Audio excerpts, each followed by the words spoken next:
미 합동 태풍 경보센터에서는 열대성 저기압 TD17W가 발생했다고 공식 발표했습니다. 다시 한번 말씀드립니다. 미 합동 태풍 경보센터에서는 열대성 저기압 TD17W가 발생했다고 공식 발표했습니다. 트로피컬 디프레션 열대성 저기압 17W고요. 일본의 동남부 쪽에 위치하고 있고요. 북반부에 고기압들이 팽팽하게 연결되어 있으면서 이 고기압들이 밀어내고 있어요. 그렇기 때문에 이 열대성 저기압이 일본이나 한국 쪽으로 오지 않고 태평양 쪽으로 나갈 것으로 미 합동 태풍 경보센터에서는 그렇게 예측하고 있고요.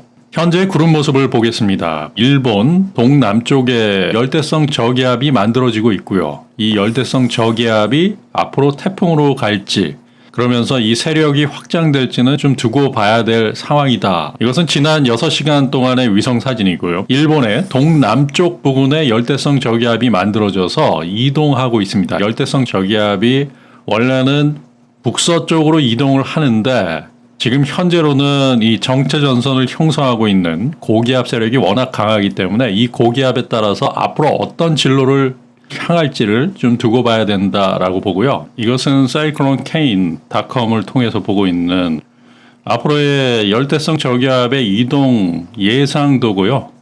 보시면은 일본 동남부에 위치하고 있고요. 태평양 중앙으로 이동할 것으로 예측을 하고 있습니다. 지금 현재 뇌우의 모습이고요.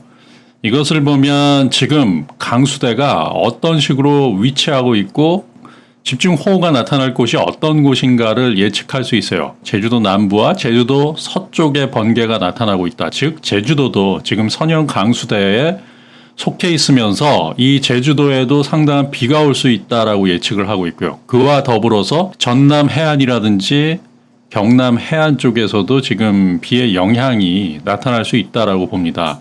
이 현재는 구름이 중국에서부터 우리나라 그리고 일본 쪽으로 이렇게 형성되면서 일본에도 큐슈 지역에 상당한 뇌우가 발생하고 있고요. 남쪽 부근까지도 뇌우가 발생하면서 이 선형 강수대가 한국, 대한민국 남쪽 그리고 일본까지 연결되어 있다라고 볼 수 있습니다. 열대성 저기압이 앞으로 어떤 경로를 펼칠지 ECMWF 유럽 중기 예보센터의 앞으로의 경로를 보겠습니다. 9월 3일, 9월 4일, 9월 5일 태평양 중앙을 통해서 북쪽으로 빠져나가고 있다. 유럽 중기 예보센터에서는 내륙에는 도달하지 않을 것으로 예측하고 있고요. 일본의 GPV 모델을 보겠습니다. 9월 3일, 9월 4일, 9월 5일 일본의 GPV 모델은 이 열대성 저기압 자체가 좀 약하다라고 보기 때문에 이게 관측되고 있지 않아요. 앞으로의 상황을 좀 지켜봐야 된다라고 보고요. 미국의 GFS 예측 모델을 보겠습니다. 지금 현재 17W가 있고요. 9월 2일 21시 상황이고요. 9월 3일 05시 상황입니다. 그리고 9월 3일 13시, 9월 3일 21시, 9월 4일 05시, 9월 4일 13시, 9월 4일 21시, 9월 5일 상황이고요. 보시면은 열대성 저기압이 태풍으로 가기보다는 열대성 저기압에서 일부 세력이 약화되면서 북상하며 사라질 것으로 예측되고 있습니다. 일본 기상청에서는 태풍에 대한 소식은 없어요. 열대성 저기압, 앞으로의 태풍으로서의 가능성 이런 것은 지금까지 업데이트 되지 않고 있다. 이것은 일본 기상협회의 주간 일기도입니다. 9월 4일 정체전선이 제주도 남쪽을 향하면서 대한민국 쪽은 오래간만에 편안한 날씨가 된다라고 보고요. 그러면서 9월 4일, 9월 5일, 9월 6일쯤에 저기압의 영향을 받아서 대한민국에 상당히 큰 비가 올 수 있음을 예측하고 있고요. 9월 6일과 9월 7일 온대성 저기압이 대한민국을 통과할 것으로 예측합니다. 9월 4일과 9월 5일에는 정체전선이 일본 남쪽을 향하고 있다. 그러면서 9월 6일 온대성 저기압이 중국으로부터 도착하면서 큰 비가 예측되고 있습니다. 일본 기상협회에서 보는 단기 일기도를 보겠습니다. 보시면 지금 현재 제주도에 정체 전선이 걸려 있으면서 제주도와 우리나라 남쪽 해안 지역에 비가 올 수 있다라고 예측이 되고 있고요. 가을 장마가 지금 진행되고 있다. 3일 9시 현재 제주도 아래로 정체 전선이 이동을 하고요. 3일까지 해안 지역까지는 비의 영향이 있겠지만 중부지방의 경우에는 비가 오지 않을 것으로 예측되고요. 9월 4일 9시 정체전선이 더 아래로 이동하면서 중국의 남부 지역과 일본 지역으로 정체전선이 이동하고 있다. 우리나라는 비가 안 올 것으로 예상됩니다. 3일 오후 이후에 4일, 5일 대한민국은 비가 오지 않을 것으로 예측이 되고 있습니다. 자, 좀 더 자세히 보시면 9월 2일 비구름대가 전라남도와 경상남도 지역에 형성되고 있고요. 그리고 9월 3일 9시 오전에도 남부 해안전, 전라남도, 경상남도, 그리고 제주도 지역에 비구름대가 보이고 있습니다. 9월 3일 21시 오후에는 이 비구름대가 일본 쪽으로 이동하면서 대한민국은 비가 오지 않을 것으로 예측되고요. 9월 4일 9시, 9월 4일 21시 이 선형 강수대가 남쪽을 향해서 형성되고 있어요.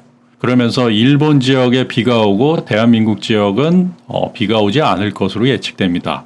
9월 5일 역시도 선형강수대가 그 아래를 향하면서 일본 해안 지역에 비가 올 것으로 예측되고요. 대한민국은 9월 5일까지 비가 오지 않을 것으로 예측되고요. 중국에서 발달한 저기압의 영향을 받아서 9월 6일 밤부터 대한민국으로 이동하면서 큰 비가 예측되고 있어요. 9월 7일 9시 그리고 21시 대한민국의 온대성 저기압이 이동하면서 비구름대가 대한민국을 덮고 있고 큰 비가 예측이 됩니다. 9월 8일, 9월 9일 다시 온대성 저기압이 일본을 향하면서 일본에 더 큰 비가 예측이 되고요. 우리나라를 지난 온대성 저기압이 더 강해져서 일본을 강타할 것으로 예측되고 있고요. 9월 9일 온대성 저기압이 일본 지역에 계속 머무르면서 많은 비를 내릴 것으로 예측하고 그리고 9월 10일과 9월 11일 곳곳에 비가 오는 곳도 있을 수 있지만 이 정체전선이 아래로 갔다 위로 갔다를 계속 반복하면서 흐린 날씨는 계속 될 것으로 예측이 되고 있고요. 9월 11일 정체전선이 다시 아래로 향하면서 일본 쪽에 많은 비가 또 올 수 있다라고 봅니다. 이렇게 9월 중순까지 정체전선에 의한 비가 왔다 멎었다를 반복하면서 그렇게 여름이 끝나가고 가을이 올 것으로 예측되고 있습니다. 열대성 저기압이 발달해도 이것이 우리나라 부근으로 올라오기가 쉽지가 않아요. 그리고 북극에서 내려오는 고기압의 영향을 받아서 해수온은 점차적으로 낮아지고 있기 때문에 9월 중순 이후다라고 하면 열대성 저기압이 앞으로 대한민국 쪽으로 이동하기가 더더욱 어려워지지 않나라는 예측을 하고 있습니다. 하지만 2021년은 언제 어떤 식으로 기상이변이 발생할지 모르기 때문에 항상 주의를 기울여야 되고요. 특히 지금 현재 상황에서는 중국에서 발생하는 온대성 저기압이 대한민국을 향할 때 거의 태풍급의 강수량을 가져오기 때문에 상당한 주의를 기울이셔야 됩니다. 그리고 지금은 지반이 상당히 약해져 있기 때문에 아스팔트나 담벼락 이런 데 금이 간 상황이 나타난다라고 하면 그것을 타고 싱크홀이 나타날 수도 있습니다. 상당히 주의를 하시길 바랍니다. 앞으로도 기상 예보에 많은 관심을 갖길 바랍니다. 감사합니다.